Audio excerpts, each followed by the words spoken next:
Hey Optimancers, Chris here. I was recently asked to go over the mechanics for ships and combat in D&D. Now, if you want mechanics for ships and combat in D&D, the DMG will give you a little bit of information. Player's Handbook really doesn't give you any information, but there's a source book. It's called Ghosts of Saltmarsh. If you have that, it will give you extensive rules on ships and combat, as well as everything a DM could possibly hope for running naval-based adventures or campaigns. So what I want to do today is go over the information in Ghosts of Saltmarsh. Now, interestingly, and maybe deceptively, Ghosts of Saltmarsh is not actually a source book of the game. It's more of an adventure book. It has a bunch of old, like, first edition and second edition adventures that have been updated to 5th edition. But it has an appendix, Appendix A, and Appendix A is massive. And it is labeled Of Ships in the Sea, and it has every rule you could hope for ships and combat and naval campaigns. So what I want to do in this video is basically do kind of an overview of all the stuff in there. There's no way I can go into detail on all this stuff, or this would be an hours long video. But if you are considering a naval campaign or you're a player in a naval campaign, I can give you an overview that I think will give you a good starting point. Hi, if you like the content you're seeing and you would consider supporting me through Patreon, you can do so. There is a link in my video description to my Patreon page. Today I want to thank some of my top level patrons.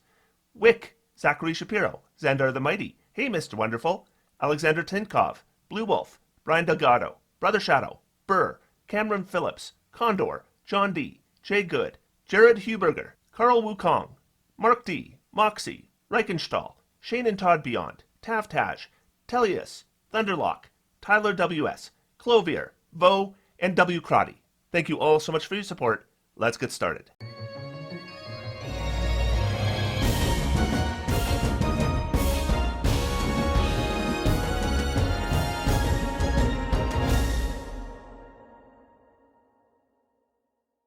The first part of the appendix gives you ship stat blocks. And of course, it's not necessarily universal, but it gives you a number of examples. Now, those ships are all large, huge, or gargantuan.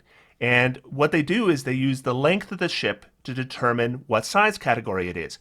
But unlike creatures, the width and length are not necessarily the same. Like if you have a huge creature, it always occupies a 15 by 15 area on your map. That's not the way it works with ships. If you have a ship and it's 20 feet long and 10 feet wide, it's gargantuan because it's 20 feet long, but on the map, it is going to occupy 20 feet by 10 feet. And when it comes to maneuverability, if you are sailing that ship through, say, a 10-foot wide gap, you can do so unhindered. You don't have to squeeze. In fact, ships cannot squeeze. But if your ship is too wide, then it just crashes. There's no squeezing. If you try it, then your ship crashes, and there's extensive rules, of course, on crashing. So when we look at the stat block for ships, the first thing we're going to see are ability scores. And you'll see that it has all the normal ability scores that a player character would have. And unsurprisingly, we would expect the intelligence, wisdom, and charisma to be 0. Now, the rules here say it's not just the -5 you normally have with a 0, but if any ship makes an intelligence, wisdom, or charisma check or saving throw, assuming it has 0 in the score, it automatically fails. So you don't even need to roll. Now, you might wonder, what does strength, dexterity, and constitution on a ship mean? Well, it means a little bit different than on your character. Strength is representing the size and weight of the ship. So the bigger the ship is, the higher the strength is going to be. Dexterity represents the ease of handling the ship, and constitution represents the durability and construction quality of the ship. Now, a ship is broken up into various components. You have the hull, you have the movement options, you have the weapons, and each weapon is treated as a separate component, and the control options, or whatever component is used to steer the ship. And all these components have separate armor classes, separate hit points. Some of them have special rules for what happens if they take a certain amount of damage. Some of them have what's called a damage threshold. I'll get into that later. But what I want to mention now is if any component reaches 0 hit points, that part of the ship is considered to be destroyed. So you can destroy a weapon of a ship or the sails of a ship without destroying the ship itself. The armor class represents the materials that component of the ship is made with. You'll notice that they don't have hit dice because, of course, your weapon isn't taking a short rest, right? So there's no point in having hit dice for these things. They just have hit points. you'll notice damage threshold on some of these things. And what it suggests then is that that component has an immunity to all damage if it's not enough. In other words, if you have a damage threshold of 20, if you do 19 points of damage or less, it does no damage. If you do 20 points of damage or more, it does full damage. And you'll notice that vulnerabilities or resistances or immunities to damage are all listed for the ship in general. So those apply to all of the components. And we get a number of sample ships in the book, and what we get with those is a general description of the ship, and then we have the measurements of the ship. We're given the features of the ship, an example crew of the ship, and a list of components and a stat block, and in most cases a map of the ship as well. They also list the various officers and crew that we would expect a ship to have. And it tells us the different officer types and what kind of typical high ability scores and proficiencies they would have. So if you are, for example, a player character and you're going to become an officer of a ship, maybe your party owns a ship, right? And so you're going to become the first mate. It's going to tell you what proficiencies and ability scores you probably want to be good at. And so if you're determining which PC is which officer, that can be a guide to you. And this isn't just thematic. There are mechanics that are going to support these proficiencies and high ability scores. So you really do. If there's a specific officer that says this one needs a high charisma and these proficiencies, you probably want the PC with a high charisma and those proficiencies in that position, or you're going to face some serious mechanical consequences later. I'd be tempted, if I was going to play in a naval campaign, to talk to the other players and determine who's going to fit which officer role, and then I'd probably look at building my character around that. You really will find a lot of things are going to be easier if you do. Now the crew, the general crew, aren't all broken down like the officers are. There's just, you need so many crew. But what they do is they give the crew a quality. And a quality is a numerical score that goes from -10 to +10. And we're told a new crew usually starts with a +4. And there are a number of things that can increase or decrease your crew quality. But whatever it is, it's going to end up being a modifier on all kinds of checks. And we are given mechanics for when a crew would mutiny. If the crew quality is lower than 0, the captain makes an intimidation or persuasion roll once each day just to keep control of them. The roll is modified by the crew quality score, so the worse it is, the harder the check is. If the result is 10 or higher, nothing happens. If the result is 1 through 9, the crew quality drops by 1, so there's no mutiny, but there's a greater chance of mutiny on the following day. If the result is 0 or lower, there's a mutiny and the crew becomes hostile to the officers. When a mutiny is ended, the crew quality increases by a D4. Now, if your crew quality is getting dangerously low, what you can do to improve their quality is you can give them shore leave. So basically, if their quality is 3 or lower, it increases by 1 for each day of shore leave until it gets back to 4. And crew quality covers a lot of things that end up coming up. So I would be really inclined that if your crew quality is getting low, make the time, get them that shore leave and get them back up to 4 again. Now there is a huge section on ways that you can modify your ship to make it your own. These are called upgrades. Each upgrade costs 15,000 gold pieces and requires 1d4 weeks of work. And there is a massive quantity of upgrades. Some of them seem kind of obvious, and a lot of these upgrades are very fantasy based. So these are not upgrades we would see historically, but upgrades that are appropriate for a setting like Dungeons and Dragons. There are a huge number of them here, so I'm just going to briefly go over each of them. You can create difficult terrain around your ship with a churning hull. You can give the ship a frightening action with a death vessel. You can provide immunity to cold damage, but vulnerability to fire damage, as well as the ability to move over ice with a frost-locked hull. You can give your ship regeneration and an enhanced armor class with living vessels. You can double the hit points of the hull with reinforced hull. You can have the ship reveal invisible creatures with vigilant watch. You can have oars that can be operated by a single crew member with clockwork oars. You can give the ship a movement option of 60 feet in any direction with ever full sails. You can have your sails give disadvantage to ranged weapon attacks made against the ship and anyone on board with defiant sails. You can give the sails extra armor class and damage resistance to an element with dragon sails. You can have the sails deliver psychic damage and the frightened condition with screaming sails. You can have oars that do damage to objects and creatures the ship passes with scything oars. You can make magical attacks with a +2 bonus with arcane artillery. You can have your attacks decrease an opposing ship's speed with concussive rounds. You can have your attacks do additional fire damage with explosive rounds. For some reason, this doesn't provide an area of effect. I would have thought explosive rounds for sure would have been area of effect, but all it does is additional fire damage. You can prevent enemy vessels from moving away with grasping rounds. You can add an iron golem that you can animate for a minute with the guardian figurehead. You can do a 60-foot cone of fire with a red dragon figurehead. You can get a 60-foot cone of thunder that also pushes creatures with a storm giant figurehead. You can have creatures that die on board the ship. This one's really cool. And rise as zombie crew members with bones of endless toil.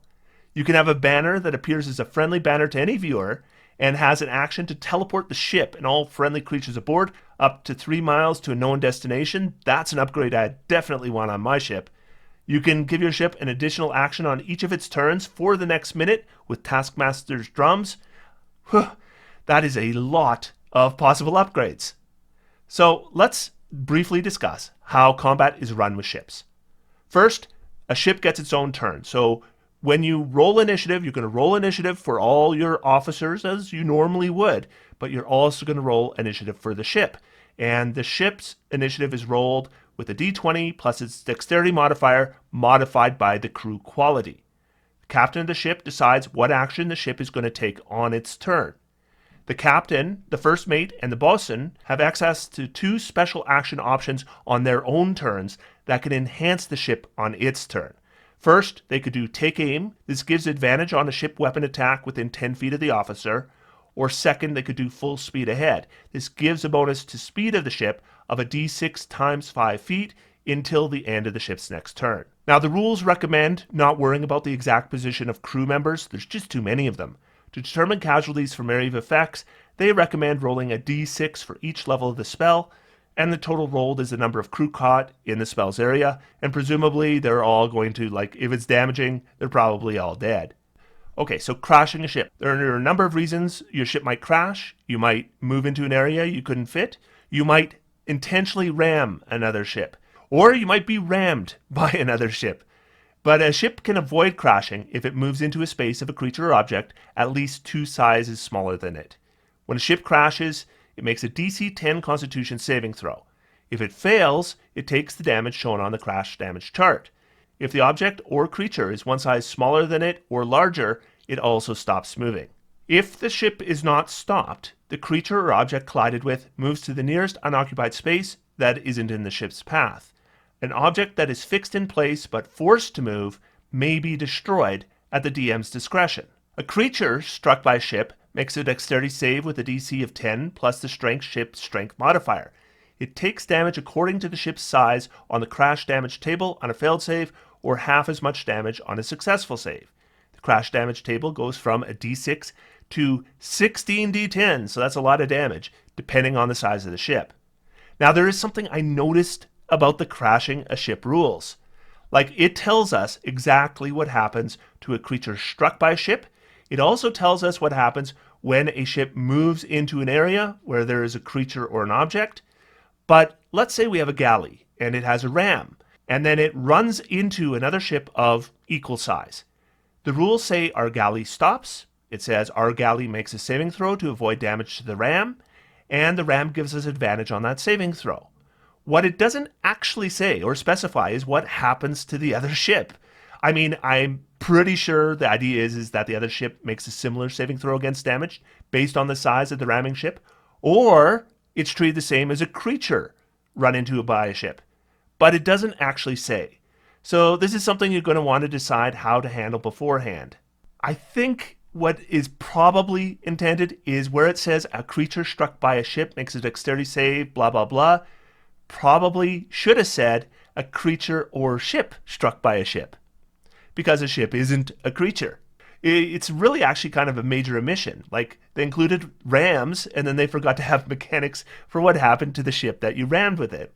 But I think the mechanics are there. I think they just forgot to say this also includes ships. I mean, if there is a rule tucked in somewhere else that I missed, then so be it, but I sure didn't see anything. Then we move on to rules for travel at sea. If your ship's movement was damaged, it might be slowed. Basically, if you lost 10 feet in movement speed, it reduces your travel pace by 1 mile per hour. They include some special activities you can do while you're traveling. This includes things like foraging for food, raising morale of your crew, navigation, watching for threats, repairing damage, and moving stealthily. Then we move on to hazards. So these are some non-combat challenges that the DM may include during your travels. Things like conflict between the crew, fires, fog, rat infestation, or violent storms. The rules on all of these things are surprisingly complete. Each of these hazards has unique rules for how they're handled, but in general, there will be a group check. It includes the officers and the crew specified under the hazard description. Non-officer crew members make a single check, which is a DC 20 modified by the crew quality. And if any of the officers are unable to make their check for any reason, their check is automatically treated as a failure. So let's look at an example of how this would work. So we'll use a storm. So our ship encounters a storm. It says we make one group check for each day the ship is in the storm. And the first thing we're given are some DCs. These DCs can either be chosen by the DM or determined randomly, or we could use this table right here. So let's say it's a strong storm, so we have a DC of 15. Then it says the officers who make their check are the captain, the first mate, the bosun, and the quartermaster. Notice each of these checks is different. Remember before I said it really matters that you have the right person in the right officer position? This is why. They all have a DC of 15, and they're all part of their group check. And we also make a check for the crew, and that's a D20 modified by their quality, again with a DC of 15. Now, if we look at the rules on group checks in the Player's Handbook, they say you need at least half of the checks to meet or exceed the DC in order to be successful on the check. So in this case, we would need 3 of these checks to be 15 or higher in order to succeed. Once the check is made, then we look at the results table. If everyone has made their check, the ship is fine and the crew quality increases temporarily. If we had 3 successes, well, then we're fine. If we had fewer than 3 successes, the ship's components all take damage, the ship moves at half speed, and the crew quality decreases. If everybody fails, it's worse. Damage is much higher, the crew quality decreases by 2, and we lose 10% of the crew to the storm. The ship also moves in a random direction. So that's the mechanics of how hazards work. Let's move on to environs at sea. This is a very long section, probably too long for me to go through, but basically it lists a bunch of different environments you can include in your sea-based adventure, and we'll go over a single example. So whirlpools. This is an iconic challenge for a sea-based adventure. First, we have a rank of the whirlpool. This determines its size and ferocity. Notice there's also a DC listed here. This is how difficult this whirlpool is going to be to deal with. Next, we have rules for a creature in a whirlpool. The creature makes an athletics check with the previously mentioned DC, and if they make it, they can move normally. If they fail, they're moved towards the vortex at the whirlpool's velocity, and they're restrained until the start of their next turn. If they reach the center, then they get pulled under. If your ship is in a whirlpool, then it's a group check. This works just like a hazard, except the check represents 5 minutes instead of 1 day. Like with hazards, the check depends on which officer is making it, and the crew is the D20 plus their quality. Again, if an officer for some reason can't make the check or doesn't make the check, then that check is automatically a failure. And then we compare the results to the whirlpool results table. Complete success means the ship actually uses the whirlpool to its advantage. On a success, the ship moves normally. On a failure, the ship moves towards the center and it's restrained until its next turn. And on a total failure, all checks made to determine the effects of the whirlpool are also made with disadvantage on the following turn. And whirlpools may just drag you underwater when you reach the center, or they could take you to a special destination. And we're provided, this is crazy to me that an appendix has so much detail, but we're provided a table or random results, or the DM might include their own adventure ideas as to where the whirlpool takes you. So that's environs. Let's move on to encounters. So we get some random monster tables, levels 1 through 4, 5 through 10, and 11 through 20. This is normally where rules stop, but here we also get tables to create random ships to encounter, and check out this detail. We roll for the type of ship, but we also roll for the ship name, the crew names, and the ship's purpose. Then we determine the ship's attitude and who might be crewing that ship, depending on whether they're friendly, neutral, or hostile. Then we can roll to determine what shape the ship is in. Maybe it's in the middle of a mutiny, or it's sinking, or it's fighting disease. This is all included in these tables. So the amount of detail we get here is just incredible. And I just wish that all random encounters had this kind of detail, because for DMs who are running random encounters, it just would give them so much more flavor and uniqueness. These are really well written.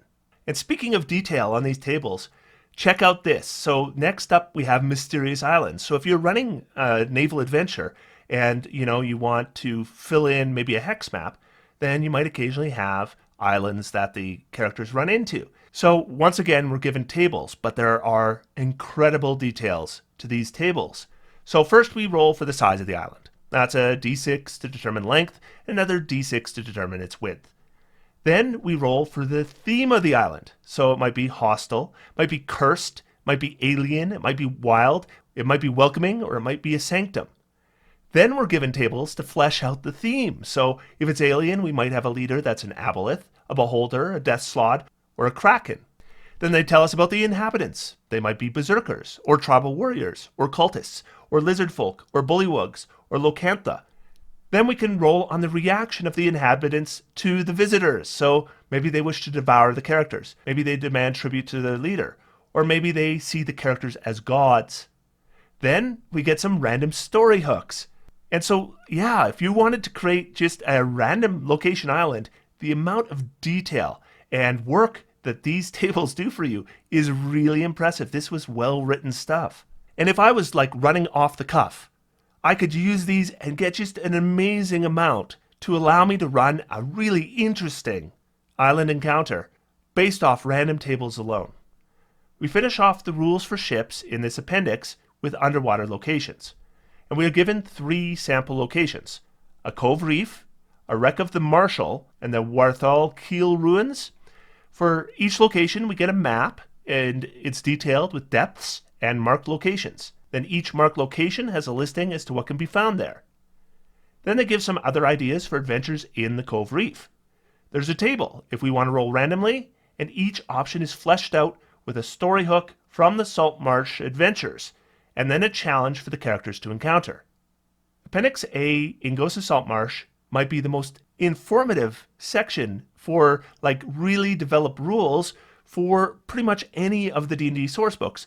And it's not a source book, it's an adventure book. And that's just an appendix. It's pretty amazing as a resource for a DM wanting to run a waterborne adventure or a campaign, as well as for the players to know what the mechanics are and what role each of their characters might take on a ship and what kind of ship they might want to have, and all kinds of ways they might want to customize their own ship.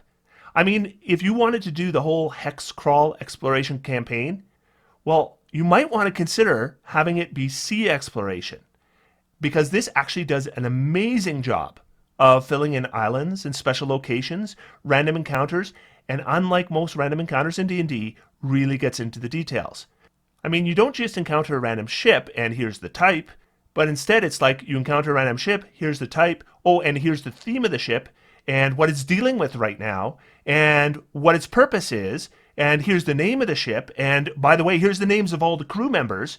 This is just way more detail than we would normally see in D&D rules. Now, I know there were a lot of rules for ship stats and hazards and encounter rules, and that's going to be my next video. We're going to create a ship and a crew, and we're going to do a hazard and an encounter, and we're really going to run these rules through their paces. Hope you'll join me for that. Otherwise, until next time, I'm going to sit back, relax, and have some fun. D&D is for everyone. Thanks, everybody. Talk to you soon.